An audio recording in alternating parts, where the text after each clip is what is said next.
সাদা সাজিয়ে মোরে তুলবে জারি কাঁধে আলহামদুলিল্লাহ মাটির নিচে সুখ দিবে যদিও মায়া লাগে। আসসালামু আলাইকুম ওয়া রাহমাতুল্লাহি ওয়া বারাকাতুহু।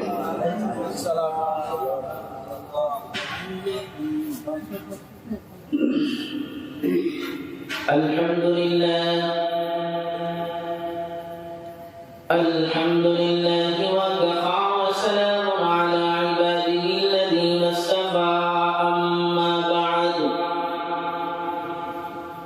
ফাআউযু বিল্লাহি মিনাশ শাইতানির রাজীম।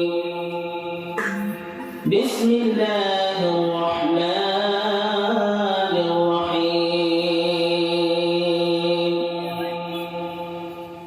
ইয়া আইয়ুহাল্লাযীনা আমানু ইসবিরু ওয়া সাবিরু ওয়া রাবিতু ওয়াত্তাকুল্লাহ। ইয়া আইয়ুহাল্লাযীনা আমানু ইসবিরু ওয়া সাবিরু ওয়া রাবিতু ওয়াত্তাকুল্লাহ লাআল্লাকুম তুফলিহুন।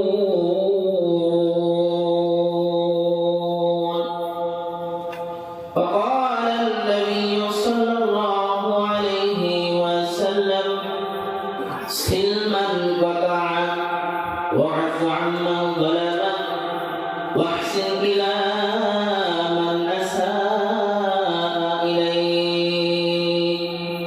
صدق الله العظيم وصدق رسوله النبي الكريم ونحن على ذلك من الشاهدين والشاكرين والحمد لله رب العالمين.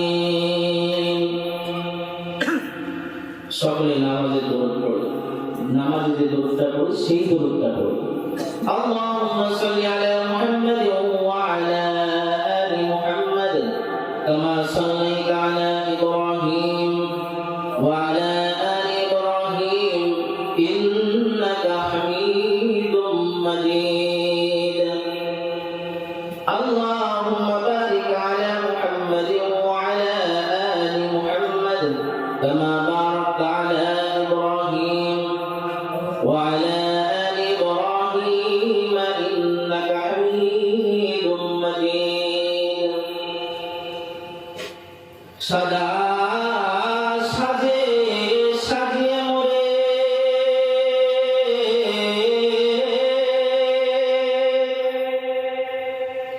সাদা সাজে সাজিয়ে মোরে তুলবে জারি কাঁধে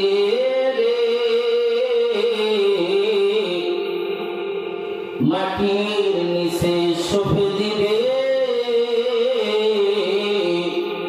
যদিও মায়া লাগে। ঠিক না?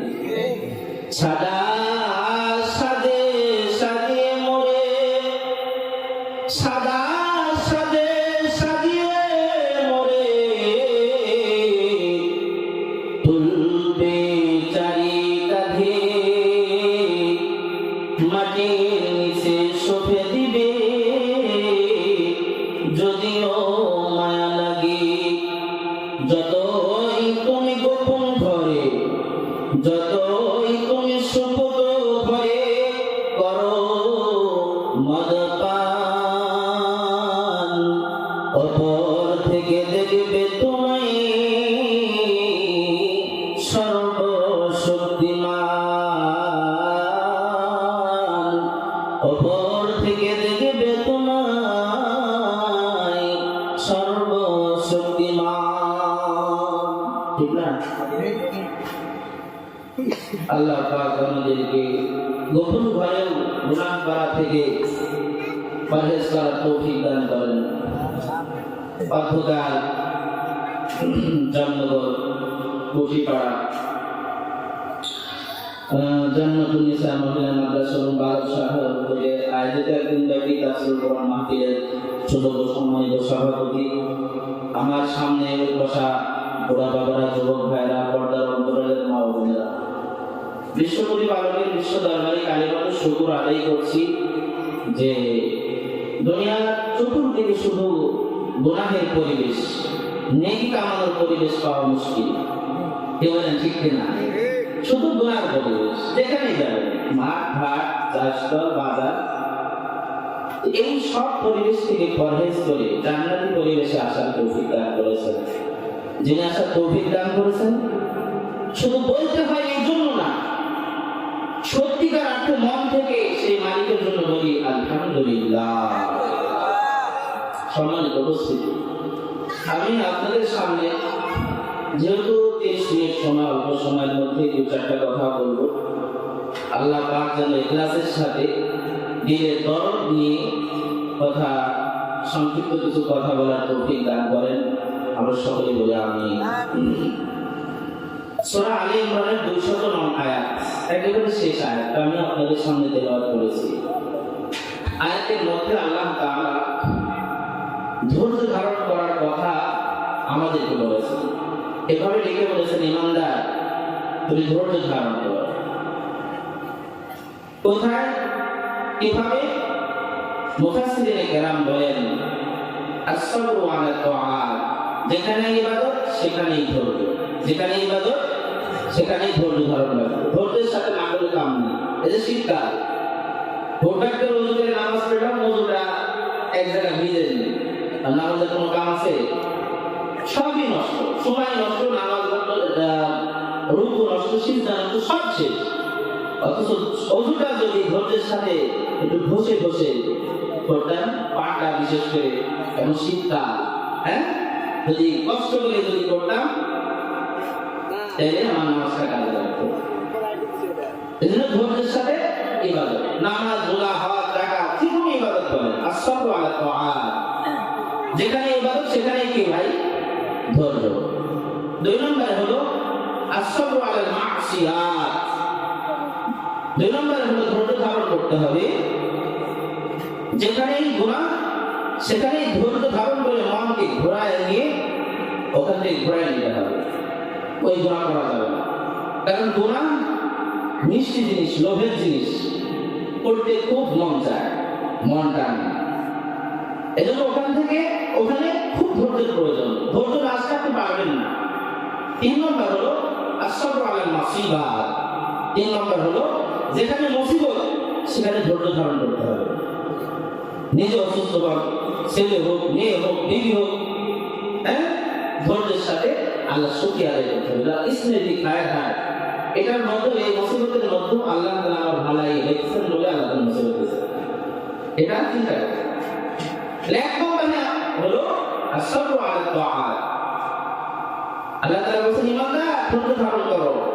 আল্লাহ তাআলা, তুমি আমি রবে ভয় রাখো, লাআল্লাকুম তুফলিহুন, তাহলে তোমরা যে উদ্দেশ্যে এই যে জন্মগ্রহণ করেছো, 60, 70, 80 বছর যে তুমি এত দৌড়াদৌড়ি, শুধু দৌড়াদৌড়ি, পিছনে যাওয়ার সুযোগ নাই। যখন ভিড়ের মধ্যে কেউ পড়ে, পিছনে যেতে পারে ইসলাম মাঠে, শুধু সামনের দিকে, মন না চলেও কি সামনের দিকে যাওয়া লাগবে, খেলা মারলেই সামনে। পুরা দুনিয়াটা, আমাদের সংসার জীবন, চাকরি জীবন, ব্যবসা জীবন ওই ভিড়ের মধ্যে থাকার মতো। মন না চলেও আমাদেরকে কি করতে হবে? চলতে হবে। মন না চাইলেও সংসার করতে হবে, মন না চাইলেও বাজার করা লাগবে।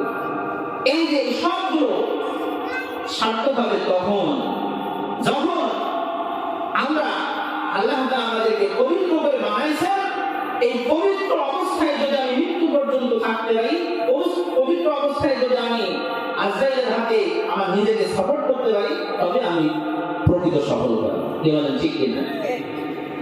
আস-সাবরু আলা তাআত, ইবাদত।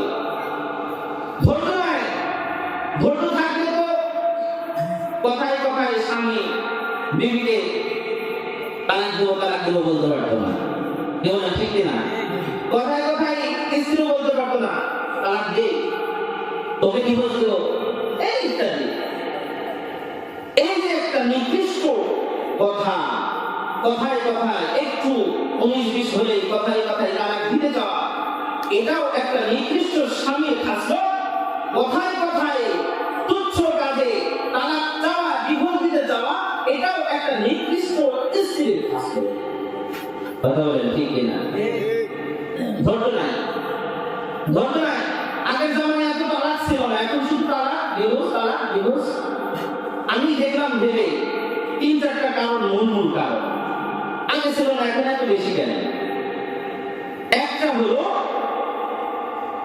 একটু 19-20 হলেই সাথে সাথে হ্যালো মা, তোমার জামাই এই করছে, ওখান থেকে তাকানো শুরু। স্ত্রী যদি শান্ত হয়েও যায়, একটু পরে আবার, একদিন পরে আবার মা ফোন দিয়ে বলবে, এই তো ভাতটা তরকারি চলে, আবার জ্বালায় দিল। আগের জামানায় এত সহজ ছিল না, বাপের বাড়ি মায়ের বাড়ি সংবাদ দেওয়া, কিছু না 3-4 দিন অপেক্ষা করা লাগতো। কি বলে ঠিক কিনা? অধিকার কেউ না আসলে সংবাদ দিতে পারতো না। সংবাদটা দিতে দিতে দেরি হয়ে যেত, ততক্ষণে স্ত্রী ঠান্ডা হয়ে যেত, রাগ থাকতো না, যার কারণে আর কাম তেমন সংসার হয় না। এর একটা কারণ। এবারে ঠিক কিনা? আর একটা কারণ হলো ওই সময় স্বামী স্ত্রীর এত কর্মের জায়গা ছিল না। এই গার্মেন্টস, এই কোম্পানি, তারপরে অফিস ইত্যাদি, এই যে মেয়েদের কর্মের এত জায়গা দেওয়ার কারণে স্বামী যদি একটু কথা বলে, সাথে সাথে চিন্তা করে, আমার তো ভাত তরকারির সমস্যা নাই, চাইলের সমস্যা নাই, আমি নিজেই কর্ম করতে পারি, ডাক তোকে দিয়ে দিলাম। এই যে একটা অধিকার, কর্মের শক্তির কারণে স্বামীকে ডিভোর্স দিয়ে দিচ্ছে। এবার ঠিক কিনা? এটা বাস্তবতা। আরেকটা হলো এই যে সংসারে স্ত্রীর স্বামীর সাথে একটু দ্বন্দ্ব হলেই এই স্বামীর দোষের কথা প্রতিবেশীর কাছে শোনা যায়। আপনার প্রতিবেশী কি উপকার করবে? আপনার তো আজ আপনার সমস্যা আছে, তার সমাধান হয়ে যাবে। এরা যখন মিলে যায় 2 বছর 5 বছর পরে ওই যে প্রতিবেশীর কাছে বলছে, এবার স্বামীকে যখন দেখে এত জর্মি মহাব্বত, হঠাৎ হাসতে হাসতে বলে, কে রে এত মিল মহাব্বত 2 বছর 5 বছর আগে থাকতে পারতি, কি দরকার ছিল দুই হাতে দেখা আর তোমার মুখে মারা? এই যে পুরাতন বন্ধ জায়গায় গেছে। স্বামীর কথা এতদিন মনে ছিল না, স্বামী ভুলে গেছে, যার কারণে ওদের মধ্যে মহব্বত হয়ে গেছিল। এই যে পুরাতন কথা আবার জায়গায় দিল, আবার নতুন করে। এই জন্য মামুন খালা চাষিদেরকে বলবো, যেই 1 নম্বরে যেটা হলো, সাথে সাথে বাড়িতে সংবাদ দিবেন না, মার কাছে ফোন দিবেন না, ভাইয়ের কাছে ফোন দিবেন না, বাবার কাছে ফোন দিবেন না, ঘরের কথা ঘরে রাখেন, একটু অপেক্ষা করেন, ধৈর্য ধরেন। আসসালামু আলাইকুম সূরা আলে ইমরানের 200 নম্বর আয়াতে কথা বলছে, ধৈর্য ধরেন। 2 নম্বরে কি বললাম? কোম্পানি, গার্মেন্টস ইত্যাদি এগুলো করেন পর্দার সাথে, কিন্তু জরুরত না থাকলে তো দরকার নেই। 3 নম্বর হলো প্রতিবেশীর কাছে বলবেন না, মা বোন খালা চাচা আপনাদেরকে বলুন। সংসার টিকাইতে হলে এগুলো প্রতিবেশীর কাছে আগে না বলা। যাকে পর ভেবে আপনি রাগ মিটাইতেছেন, ওইটা আপনার আসল আপন। ওইটা আপনার খাদ্য বস্ত্র বাসস্থানের জন্য কাঠ ফাটা রোদে পড়ে বৃষ্টিতে ভিজে সকালবেলা বের হয়ে যায়, সন্ধ্যা আগে ফিরে কাদের মুখে হাসি ফোটানোর জন্য। এই কথা বলে কাদের মুখে হাসি ফোটানোর জন্য ছেলে মেয়ে বিবিদের না, অথচ তারা অবহেলিত। আমরা হুজুরা শুধু কি বয়ান করি, শুধু মায়ের খোঁজ দেব, বাবার খোঁজ নেই। এটা বাবা, এটা মোমের মতো, মন যেমন মাথায় আগুন লেগে আস্তে আস্তে আস্তে আস্তে কি হয়ে যায়, নিঃশেষ হয়ে যায়। আর মন চিন্তা করে আমি নিঃশেষ হই, চতুর্পাশে যারা আছে তারা আলো পায়। একটা বাবা ওই রকম, নিজের খাদ্যের চিন্তা নাই, বস্ত্রের চিন্তা নাই, বাসস্থানের চিন্তা নাই, সে নিঃশ্বাস হয়ে যাচ্ছে, তবুও তার ফিকির আমার বিবিটা হাসি মুখে থাকুক, আমার ছেলেটা হাসি মুখে থাকুক, আমার মেয়েটা হাসি মুখে থাকুক, আমার বৃদ্ধ পিতামাতা একটু হাসি মুখে থাকুক, আমার কষ্ট হয়। এই কথা বলেন ঠিক কিনা?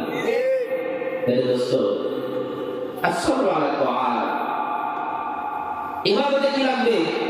ধৈর্য লাগবে। ইবাদতে ধৈর্য লাগবে। ধৈর্য যেখানে পাবে সেখানে শান্তি। শান্তি, ধৈর্যের সাথে শান্তি আছে।